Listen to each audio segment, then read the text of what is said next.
What's happening, guys? Welcome back to the Turbo John YouTube channel. We're gonna be working on the race car trailer today. Racing season is like here, man. It is 2022. We don't really have an off season anymore. We're not quite ready to go racing yet. There's not really much downtime, but I do have some things I gotta get done to the trailer.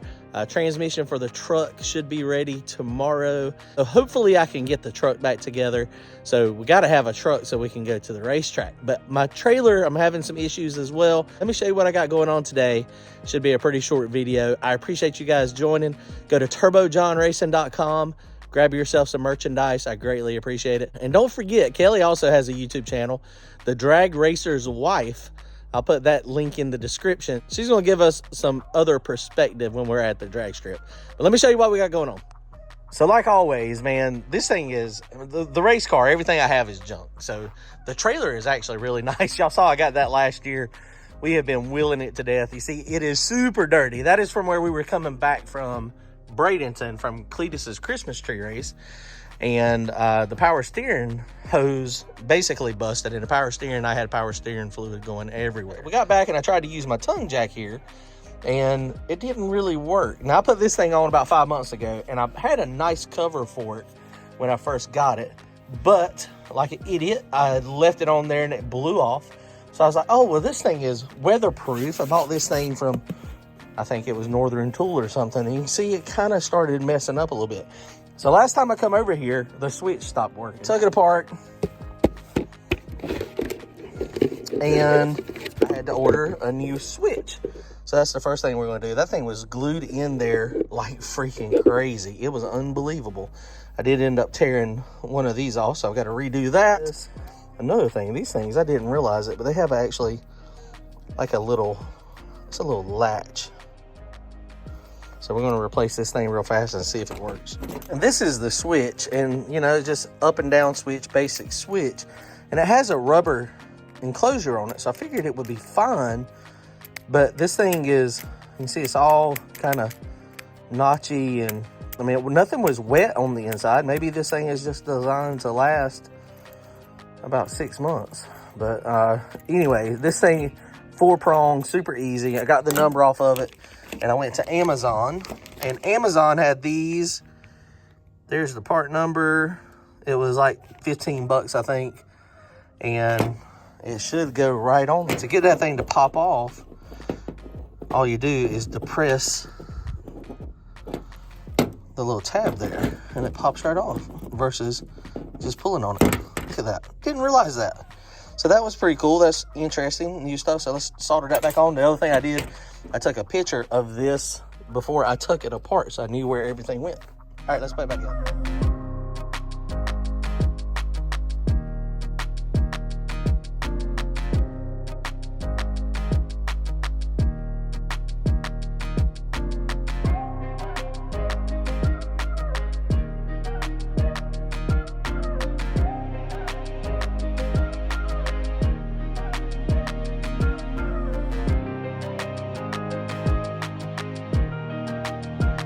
All right, guys, Brantley, we got it. All right. So it is working. So it's got a nice little light. Turn the light back on. So that helps you when you're load. We blowed a couple of fuses, but we brought enough this time. So it goes up and down. It is. So you see we got some Right Stuff silicone on it. Doesn't look great. That's okay. All we care about is functionality.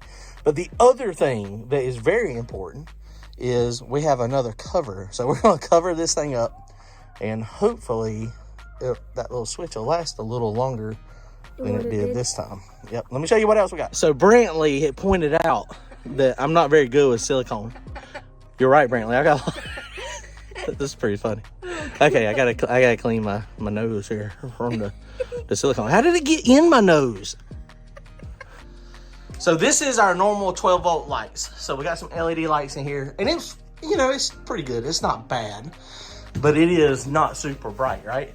And so all the fluorescent lights on the side, which they are not LED, they are fluorescent. So they pull a decent amount of power. But I'm going to order, I may just take those down and put LEDs up because LEDs pull a lot less power. So I wanted to come up with a solution on how I could have good lighting here without the generator working. And I'm sure a lot of people, probably the newer trailers have inverters. This is an older trailer, so it does not have an inverter built in that would automatically power. So let me show you what I did. So if y'all remember when I had the Christmas tree lights on, this was our setup that we made. So we got a little 400 watt inverter.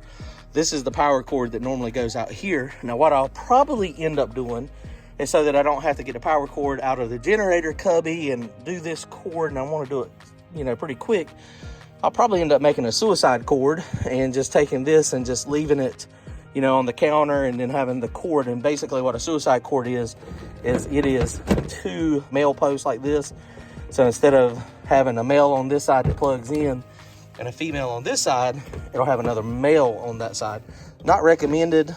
You know, it's very dangerous, honestly, because what happens is when this thing is working, when the generator or the inverter is working and it's putting 110 volts out here, if you have this plugged in and then you grab the other side, you're going to get zapped.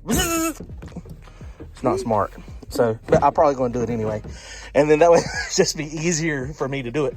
And actually, you know, I could just permanently, you know, mount it and wire it permanently and not do that. But anyway, what'll happen is it'll backfeed in and then turn on the lights.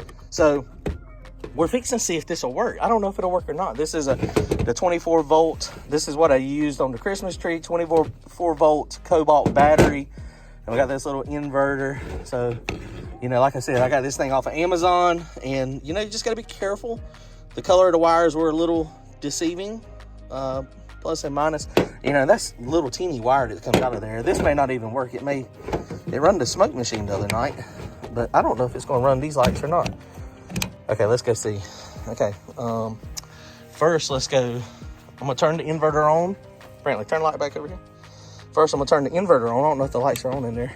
Okay, there's the inverter. Dude, it come on! Yes! Look at that. And now it's really cold, so you can see there's 3 bright ones back there. Oh, those are the LED. I think those are LED replacements. Man, that makes a big difference. So now those can turn off. We got power. I wonder why we don't have power on that one. It's probably busted. Huh, I don't know. I mean, it could be that they're bad. You can see those fluorescent ones are really, I mean, they're cold. And so, you know, fluorescents are, those in the back or not. Let's see what kind of power draw this thing's using. I don't know if we can tell it or not, but LED lights in there would be superb. So it's definitely less than 400 watts because it is not, it hadn't tripped the breaker on this or anything. And this cobalt battery with the Christmas, oh, it's already lost one. So in order to do this, I think we're gonna have to have LED lights everywhere. Or, you know, maybe what I could do is put one. It lost 1 bar already. So I don't know, I guess we can see how long it would last. You wanna see how long it goes dead? Yes. Okay, let's start the timer. We're gonna see how long it takes for it to go dead. Hold up. All right, and you can see we got old Betty still in here. How long we've been going on our timer? About 4 minutes. I went down there and played with that light on the right. Clearly, I probably shouldn't have messed with it. It's got one LED light in the top, and the bottom one is a regular fluorescent. That one has both LEDs in it, and these things are humming. So apparently, I don't know if the ballast is going bad or if that thing, it might not be able to power those fluorescents, or it might be because it's 25 degrees in here. Could be one thing. So we were looking the other day when we were doing that smoke video, and it looked like we saw some sparks. And I think somebody pointed it out that it looked like sparks, but I don't think it was. I think they're right. I think it was this thing right here, just moving. and looking like it was maybe sparking. Wow, those look crazy through this. Look at those are fluorescent. Look at the fluorescent. Wow. That's crazy. I ain't never seen it do that. It's already going on 5 minutes. There's a lot of no prep racing happening. No prep race supposed to happen this weekend at Fayetteville, the Dig or Die first one. But it's supposed to be like 31, 32 degrees. I think we're supposed to be getting some snow, so I don't know if that one's going to happen or not. Next weekend, Thunder Valley, they're doing a free entry race from the top of the track, and it's hard to take a running car apart. I've got everything to go. All I would have to do to go race that one next weekend is basically put the weight in, change the back springs. I wouldn't change the front struts. Other than that, I mean, it would be ready to go. But we just got to decide. We got to decide what we're going to do. Still don't 100% know. Other car is looking good. Junior sent me a couple pictures of it, and it is looking really good. Honestly. So when I get that thing in my hands, I'll show you in a few minutes. I can't show people. Shh, it's a secret. He don't have no new car. I don't know what we're going to do. I mean, once I get the new car in my hands and actually start playing with it, then it may be an easy decision to go ahead and do it. We're on MAK TV's live Sunday night. We were talking about chassis cars, and this is what I'm talking about, guys. Mustang is a great starting point, but see my center line here. This is my strut. My center line of the wheel is here. So in this area, and you see where it comes like middle of the motor. If you look at a chassis car, that's where the harmonic balancer is. And sometimes it's even moved further back than that. Let's get a tape measure real fast and see what motor set back. So here's what a chassis car gets you. When you cut that firewall out and you can slide everything back, it's about a foot. And the harmonic balancer is about 16 inches. So imagine moving the motor back that far. That's the difference between a chassis car and a non-chassis car. And that's a huge advantage in the back of the track stuff. So essentially, I mean, in my opinion, back of the track should always have motor placement rules. There's a lot of people up north disagree, out west disagree. I don't know what's going to happen. I mean, if they take it and that becomes the norm, then fine, I'll build one. And it is what it is. And I mean, but I don't want to, you don't want to build one and then you have 10 cars that come to the class and then you lose 40 cars. So that's the whole dilemma. That's always the dilemma, is you might gain a couple cars. You'll have definitely some people that will step up and do what it takes to keep running. And then you'll have some people that will not. And so you got to kind of weigh it out. All right, guys, what time we got? So we're 9 minutes in. Let's go see how much battery life we got. Got a flashlight? Let's go. 1. How much? 1. Okay, so those it works. It works, but it sucks the power. So if we got LED lights in there, it might work a little bit better. All right, guys, but in a pinch, that'll definitely work. It'll give you better light to load up. And, I guess I could also wire this thing to my normal battery in here. That's a deep cycle. And then have it so that a flipping switch or something.